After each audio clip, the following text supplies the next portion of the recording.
The Johnson family had always dreamed of owning a big, beautiful house in the countryside.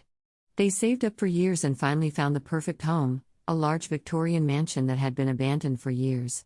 It was a fixer-upper, but they were excited to renovate it and make it their own.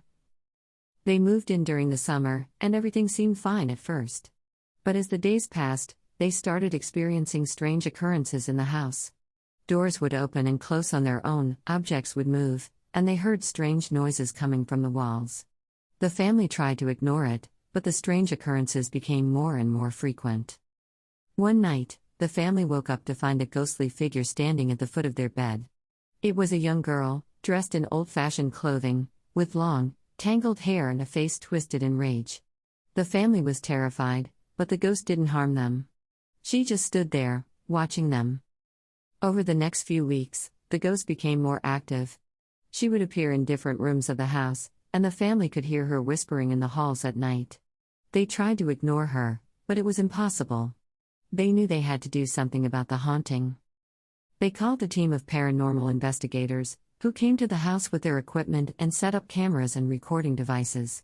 They spent several nights in the house, trying to capture evidence of the ghost. They caught glimpses of her on camera, and they recorded strange noises and whispers. But they couldn't communicate with her or find out why she was haunting the house. One night, the ghost became violent. The family heard a loud banging coming from the attic, and when they went to investigate, they found the words "Get out" written in blood on the walls. They knew they had to leave, but they couldn't afford to move again. Desperate for answers, the family contacted a local psychic.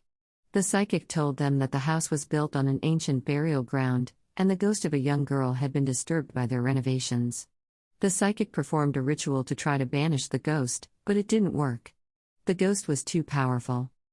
The family tried to live with the haunting, but it was too much. They were constantly on edge, and they couldn't sleep at night. One day, they found a hidden room in the house that they hadn't noticed before. Inside, they found an old diary, written by a young girl who had died in the house over 100 years ago. The diary told the story of a young girl who had been abused and neglected by her parents. She had been locked in the room by her father and left to die. The family realized that the ghost was a girl's spirit, trapped in the house and seeking revenge on anyone who lived there. The family knew what they had to do. They contacted a local priest and had the house exorcised. It was a long and difficult process, but in the end, the ghost was banished. The family was finally able to live in peace, but they would never forget the terror they had experienced in their haunted home.